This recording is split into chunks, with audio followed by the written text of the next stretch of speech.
And now it is my honor to introduce our new Rotary International Director for Zone 33 and 34, Patrick Eakes. Patrick, take it away, my friend. Thank you, Andy. And good afternoon and good evening, my friends. Welcome to the first Membership Action Plan webinar of the 2024-2025 Rotary year. For those of you who are new to the Membership Action Plan, or MAP, as we usually call it, we particularly appreciate you joining us. For those of you who are returning to the MAP webinar, welcome back. We're excited that you've joined us because it means you want to see your Rotary Club grow. Each month, MAP's webinars provide you, our club and district leaders, with skills and strategies that are proven to produce membership growth. Most of the time, these proven membership tactics are presented by the club leaders who have already field tested them. That's why we say that the Membership Action Plan is by Rotarians for Rotarians. Each webinar provides club leaders with skills that are bite-sized, immediately actionable, and backed by real-time data. When you put what you learn in these webinars into action with your club, you can create sustainable membership growth. Consistent, moderate growth is the true goal of the Membership Action Plan. Why is growing your club membership important? Because clubs that are growing aren't just adding to their numbers, they're increasing the impact of their service projects, they're supporting the Rotary Foundation better, and they have more business connections and fellowship opportunities. In short, everything we love about Rotary gets better when our club is healthy and growing. So we hope you'll join us for each month's webinar, usually on the second Monday of each month, to learn these techniques that will supplement what your club is already doing well. And as you experience success in growing your membership, we may give you a chance to brag about your success in a future webinar. Now, let's get to tonight's webinar, Kickstart Your Year, Driving Membership Growth. Our first guest this evening is from our neighboring zone to the north.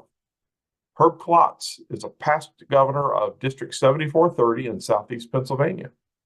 Herb is also the immediate past Rotary coordinator for Zone 32, and he currently serves as the Zone 32 Action Plan Champion and Regional Plan Lead. Herb understands membership growth. From 2016 to 2019, his district increased its membership in 3 of those 4 years. They added 4 new standalone clubs, 4 new satellite clubs, and had a net gain of almost 100 members. Herb, the floor is yours, my friend. Well, thank you, Patrick. What I would like to do tonight is talk to you about a study that we did last year on clubs with a consistent growth culture. And we're going to do that through the lens of Rotary's Action Plan. Now, as you know, Rotary's Action Plan is a major focus this year for all of our clubs around the world. There are 4 major priorities in Rotary's Action Plan: increase our impact, expand our reach, enhance participant engagement, and increase our ability to adapt. Now, as I mentioned, the basis of what I want to share with you is a survey that we just completed last fall. And that survey included clubs across the United States, Canada, and the Caribbean. But it wasn't all clubs. We were focused on clubs with a consistent growth culture over the past 5 years. And we identified 350 clubs that met our criteria. And that was about 4% of the 8,200 clubs across that region. We sent out a survey to the immediate past presidents of those clubs, and 121 of those club past presidents responded. So what I'm going to share with you today is what we learned from those 121 clubs. Now, a little bit more about the survey. The survey included 10 action statements that were linked to the action plan priorities. And here's an example. We set club goals, we track our progress, and we adjust our actions according to how well we're doing. And that one was in the priority of increase our impact. And we asked them to rate that on a scale of 1 to 5, 1 meaning we never do that, 5 being we always do that. And in addition to that, we asked 2 open-ended questions so that we could have them tell their stories about why their club grew their membership. So let's get into it. The first priority is increase our impact. Now, there were 4 action statements associated with increase our impact. We have strong governance and leadership continuity. We actively partner with other organizations. We set club goals and track our progress. And you can see here, those clubs that responded to the survey all said, yes, we often or always do that. In other words, the answer was between 4 and 5 out of the scale of 1 to 5. But there was one question where they didn't quite go as high, and that was we periodically conduct a community assessment. So even these clubs that are growing, here's an opportunity for improvement. Now, we learned a whole lot about why they increased their impact, and I only can share a little bit about this today with you. In fact, we'll see 4 different actions on these slides, but I only really have time to talk about one. So the one I'm going to talk about with you on increase our impact is setting realistic goals and tracking our progress. Now, in addition to the survey, we also looked at underlying Rotary International data in Club Central to understand, well, did these clubs really, they say they set goals, did they actually set them in Club Central? And the answer was a resounding yes. These clubs set they set goals 40 to 50% at a rate 40 to 50% higher than the average club. And they track them. And the clubs were 2 times more likely to earn the Rotary citation as well. So growth doesn't happen by accident. What we see when we see growth in clubs, it's almost always intentional. So let's go on to the second priority. The second priority is expand our reach. Now, there were 3 actions associated with expand our reach. We use multiple media to tell our story. We actively partner with other organizations. Well, that one showed up already in impact. And we strive to ensure our members reflect our community. And again, as you can see, all of these action plan statements, these clubs told us, yes, we do these. We do these often and always. So again, the one I want to highlight here is about using multiple forms of media to tell your story. And I want to do that with a very short story, a true story about a club in our district, and it was the Percy Rotary Club. This club in 2019 had 12 members, and we couldn't understand why they only had 12 members. They were super active in their community, and they were a lot of fun to be with. And they were in a suburban community where there's lots more people that would be with a heart for service that could join their Rotary Club. Well, it turned out that the reason, or one of the main reasons why they had such a small Rotary Club is because nobody knew about what they were doing. So they learned about a Facebook group in their community that highlighted community service events. And they started posting their community service events on that Facebook community. And they invited people to join them, and they did. And when the people joined them, they found out what a fun group they were. And they joined Rotary. And I'm happy to say 3 years later, that club now has 36 members. So yes, small clubs can grow. The third priority that I need to go through is enhancing participant engagement. Now, there were 3 action statements associated with enhancing participant engagement. We celebrate our successes and have fun together. That was the highest rated one of any of the action statements. And the word fun showed up in when they would tell their stories more than pretty much any other word that we saw. We would always see the word fun show up, and it was unprompted. Members and others are keen to participate, and we seek out and support our members' priorities.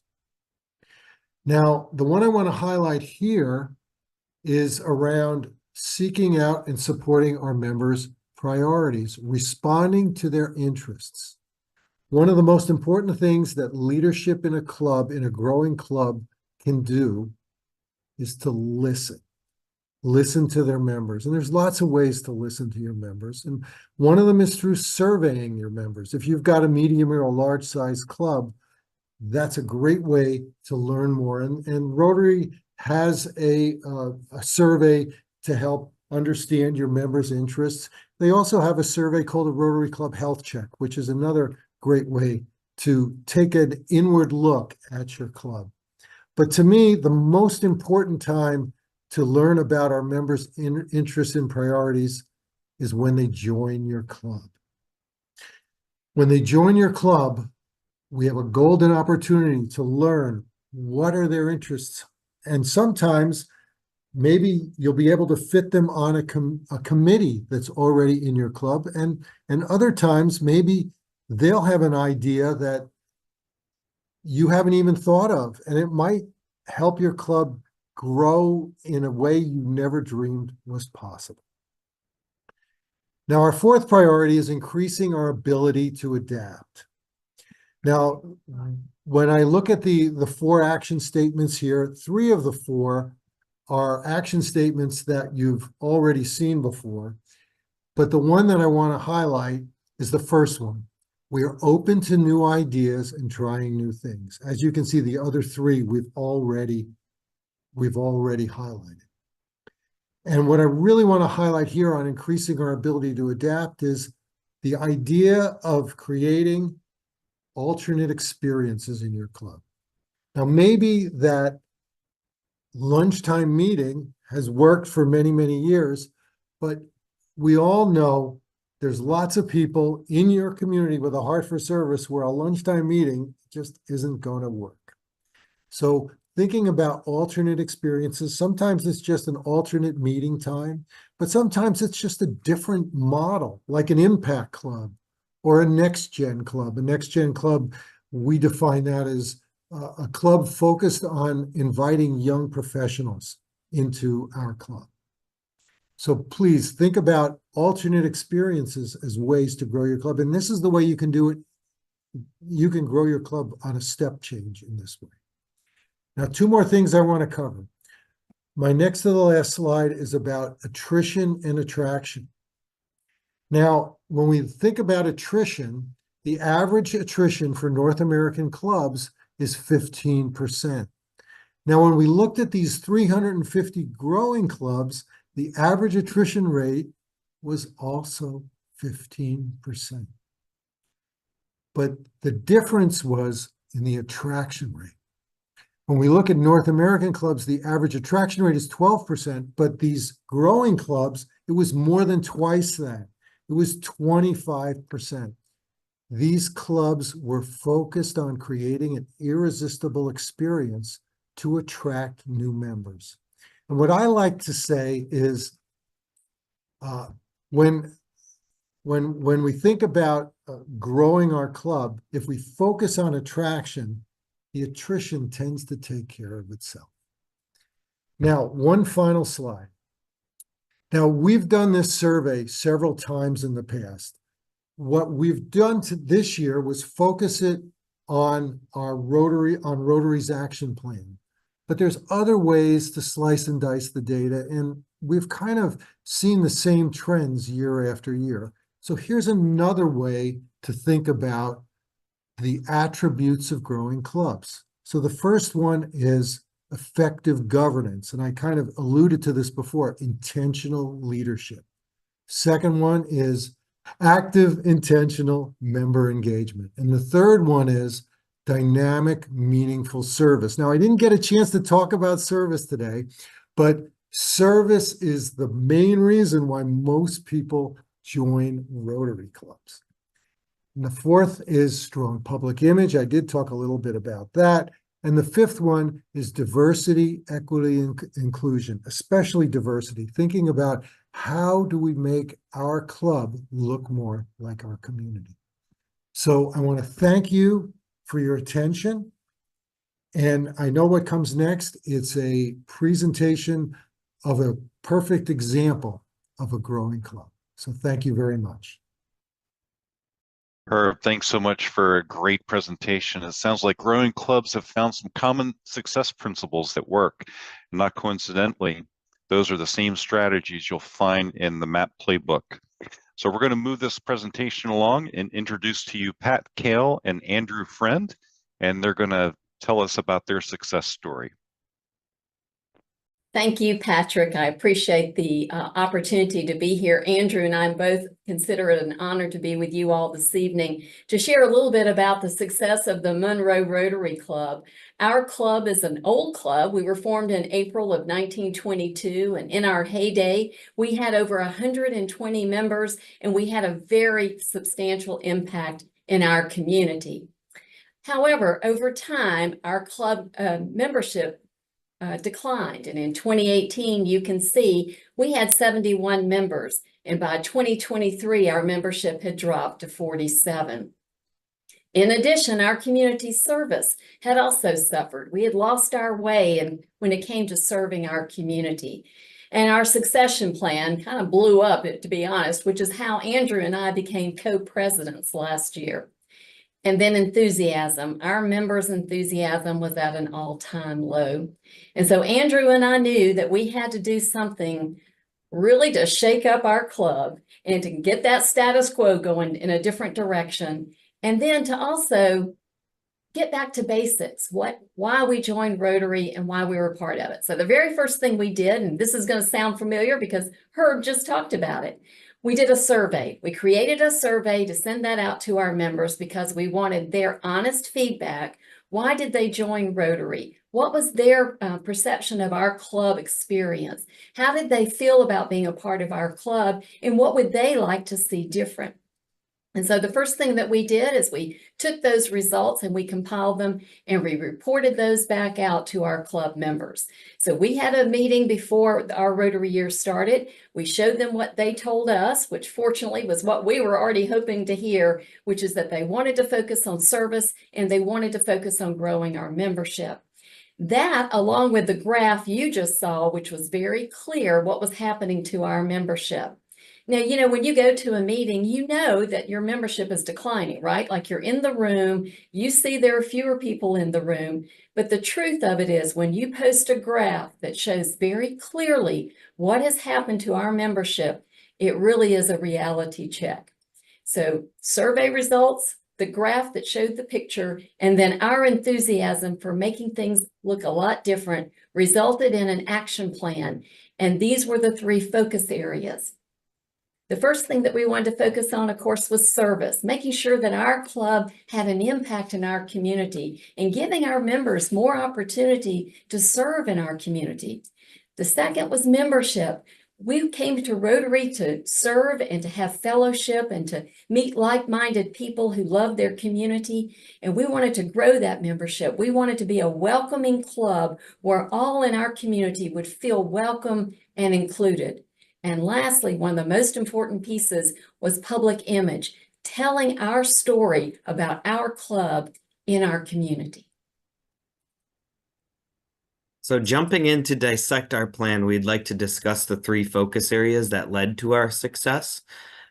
Starting with the first focus area, public image, we focused on two major projects with this piece, social media and stories in our local newspaper. Now, as Rotarians, we tend to be modest people, right? We don't do community service so that we can show off. But in order for us to increase our engagement and awareness, people need to see what's happening at our Rotary Club.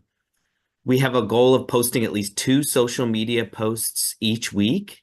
And there's just so much power in social media. And when our members are enthusiastically liking and sharing our club's posts, people are becoming curious about how they can learn more about Rotary. And social media is truly the way that most people learn about everything these days. So what do we share? 3 words: people in action. Pictures and stories that get people excited and curious to learn more about this thing called Rotary. Well, the next piece is membership, and it is important. So we focused on the member experience, creating a positive experience, every member, every guest, every meeting. So we worked to ensure our meetings were welcoming, high energy, and fun. We had greeters at the door, but we encouraged every member to greet every guest and make them feel welcome and included. We explained our Rotary traditions, things like the 4-way test. If you're a new guest to Rotary and you've not seen people stand up and recite the 4-way test, it can feel a little strange. We wanted those guests to understand our traditions. Why do we do the things we do? And we wanted them to feel included. Every guest at every meeting is invited to become a member of Monroe Rotary. Every week, a membership committee member meets every guest and gifts them with a 4-way test coin for them to keep and carry, and then hands them a card you see on the left side of the screen. On one side, it has a QR code that, if scanned, will take you to a video about our club, showing our club in action and how we enjoy serving our community. The other side shows details about what you need to know if you want to be a member of Rotary, and Monroe Rotary specifically. When, where are the meetings, how much is our membership dues, and what do we do in regards to service.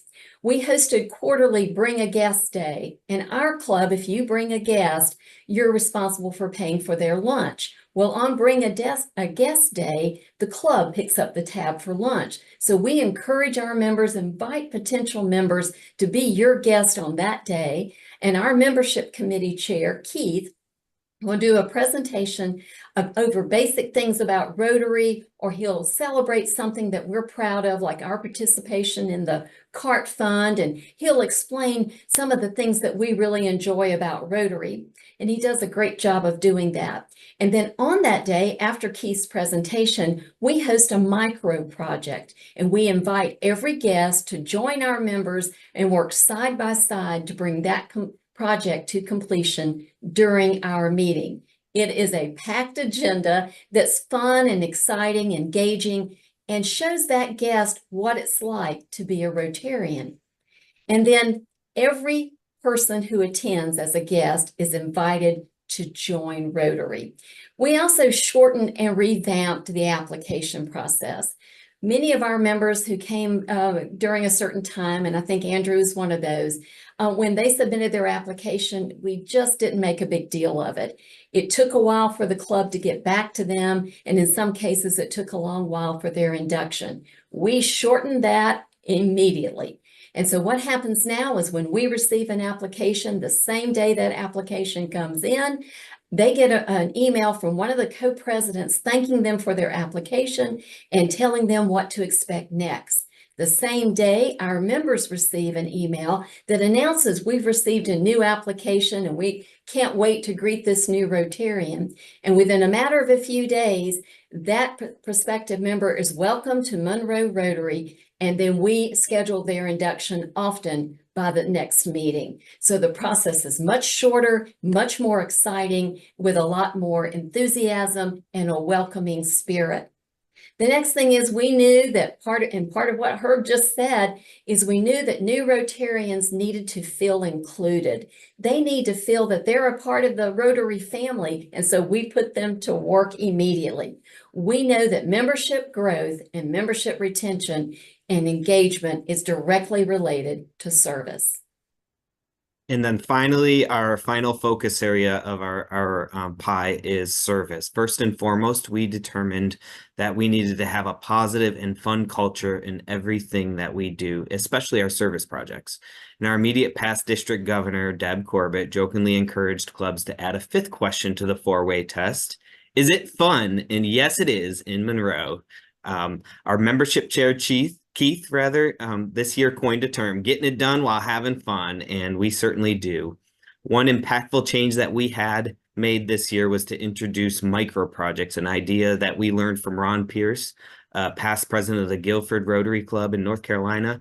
In the past, like many clubs, we had a guest speaker every week. It was very routine and it got a little bit stale. So we decided to shake things up.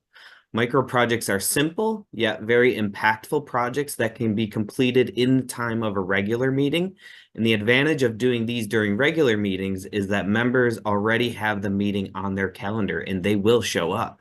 We chose activities that all members can participate regardless of their abilities. Just a few examples, we asked members to collect school supplies, and on our micro project day, we filled 150 backpacks for the youth in foster care in our county. Very impactful, yet we did it in less than a half an hour. Other ideas, we filled snack bags for the Boys and Girls Club. We filled stockings for teen parents with the Alliance for Children. And we even wrote cards for Teacher Appreciation Day. And remember, we have to have fun while we're getting it done. Including guests in our service, Pat mentioned Bring a Guest Day. We found that micro projects are the way that people can easily experience service quickly through Rotary. We are sure to have a micro project when we have lots of guests in the house. In celebrating our successes, it's human nature that we all want to be part of a winning team. So at our meetings, we're highlighting, we're cheering, we're recapping about our club successes with the projects that we've completed. And as Pat mentioned on the membership slide, in order to retain new members, we need to engage them. We're fortunate that we have a Rotary legend in our club, John Yermak. He's a zone trainer. He shared a tidbit with Pat and I before we got started into our Rotary year as presidents. Every member needs a Rotary job. So in service, we're encouraging that we're including new members to help them feel part of that winning team. So to summarize, our strategy was not complicated. We had 3 focus areas that all work hand in hand. We increased service with the spirit of keeping it fun while getting it done, while celebrating our wins. We increased our visibility and public image while making our club seem irresistible. And as a result, we added 35 new members this year. And after attrition, we ended our Rotary year with a net increase of 57% in our membership.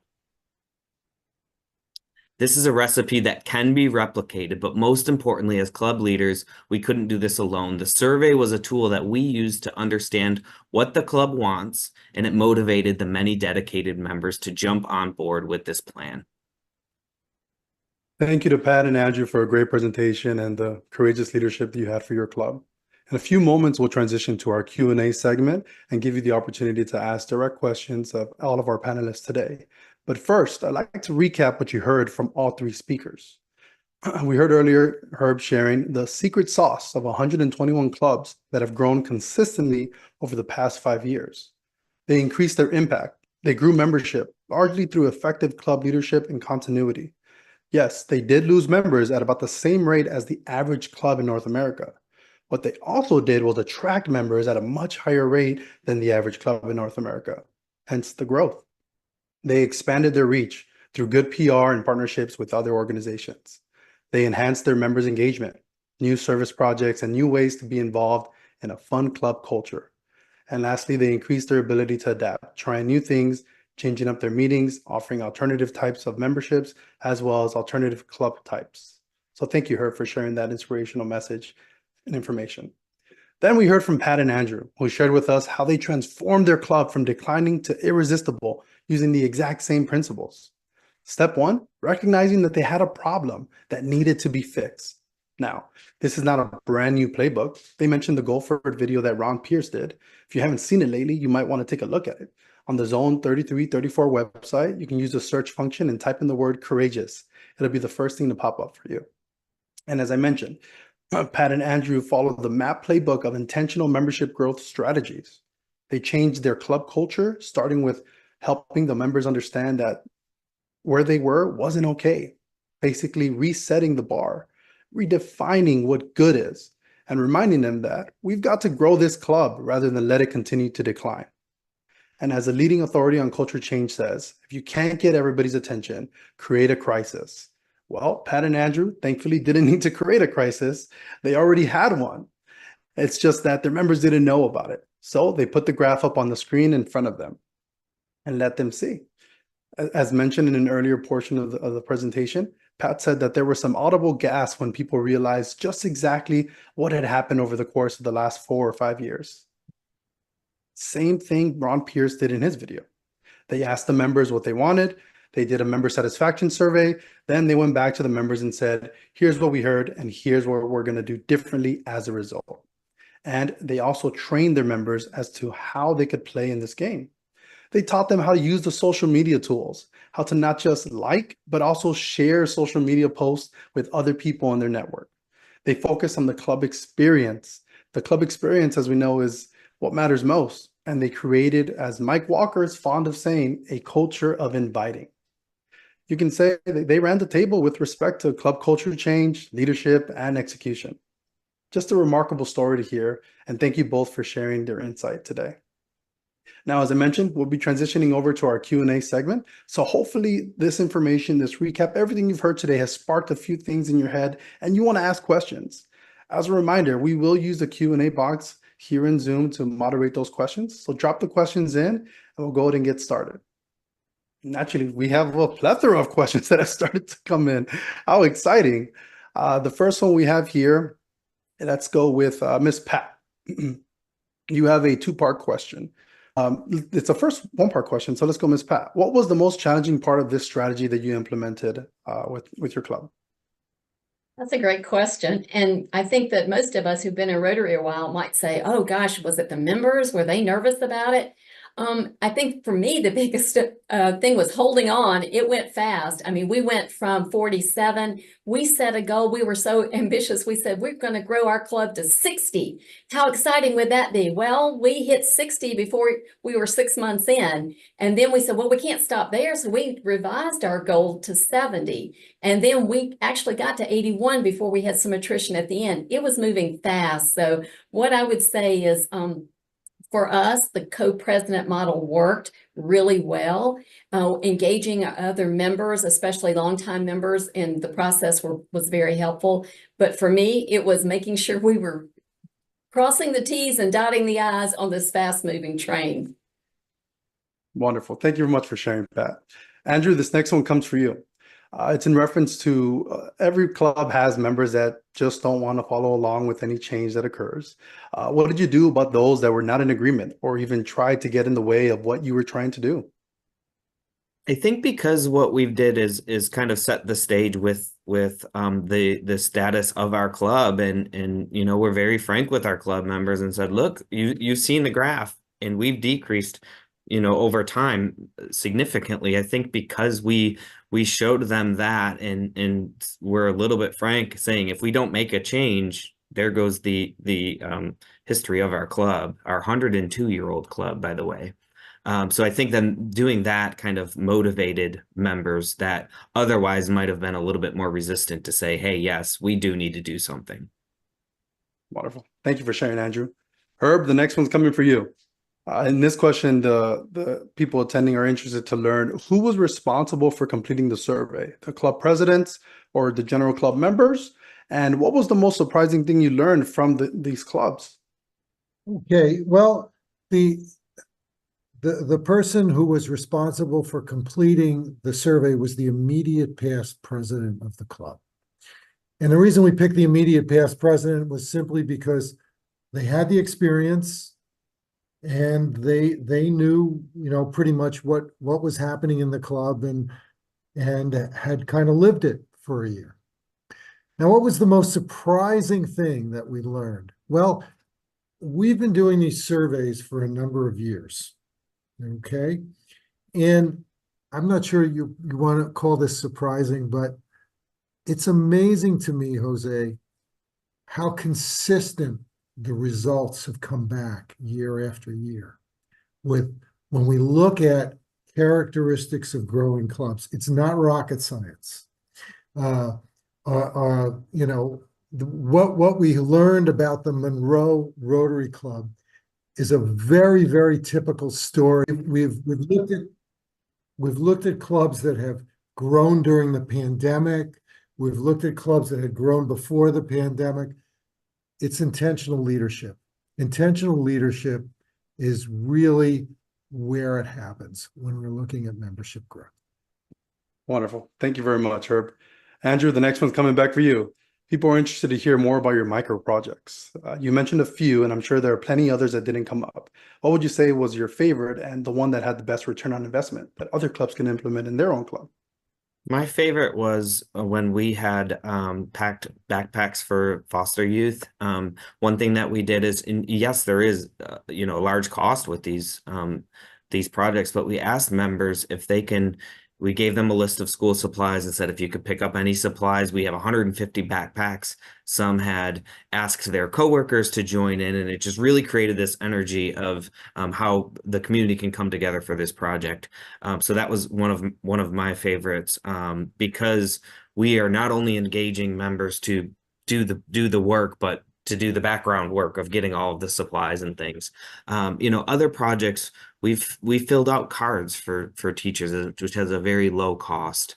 The video that was mentioned with Ron Pierce, he had the idea, which we didn't do yet, but of doing coloring books for children who are in the hospital, in Children's Hospital, and having the members color one page and then signing that page, and you slap a sticker that says Rotary Club on that. So there's lots of different ideas, and Ron has a lot of ideas in his video. I encourage you to watch that.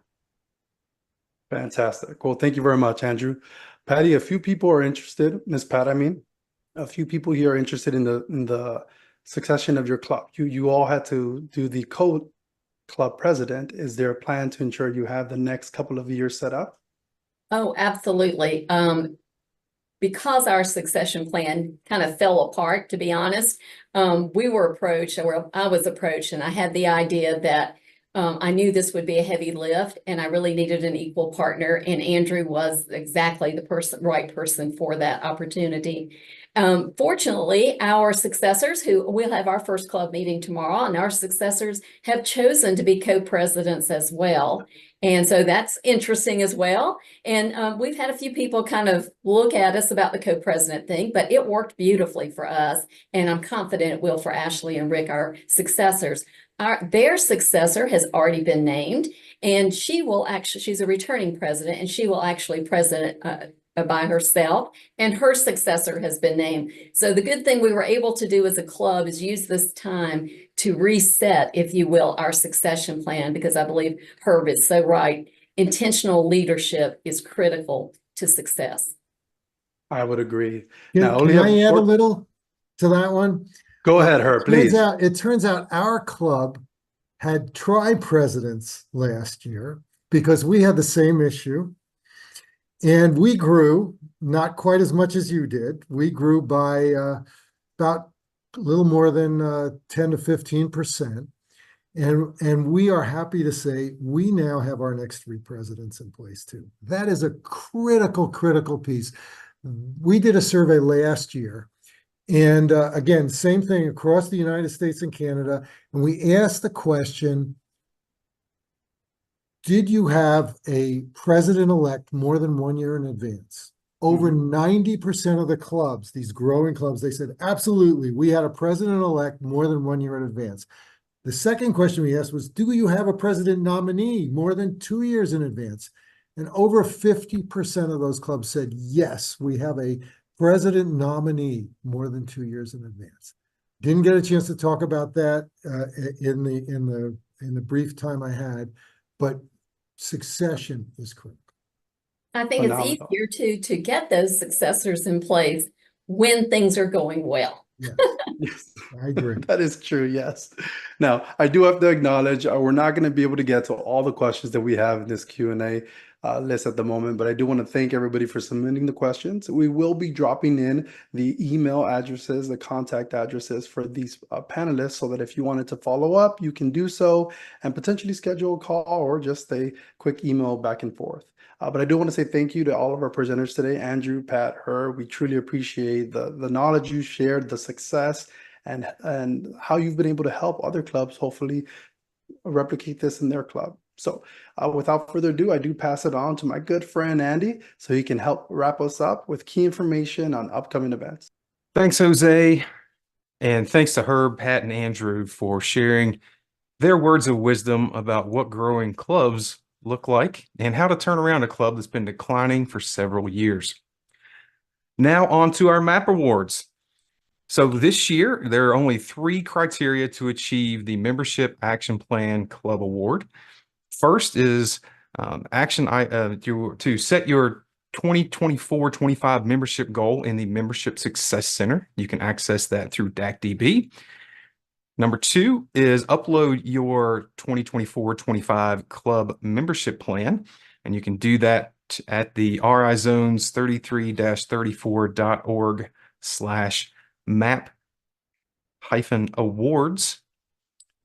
And then on July 1st, 2025, if you achieved a net membership gain, you will achieve a MAP award. If you have any questions regarding the awards program, please feel free to put them in the chat box. And our upcoming webinar for August is Enjoyable Club Meetings, Improving the Member Experience. That'll be on Monday, August the 5th at 5:30 p.m. Eastern, and you can register on DACDB, and you can register at the link in the chat box now. Thank you all for attending this evening. We hope you got something out of it, and we will see you in August.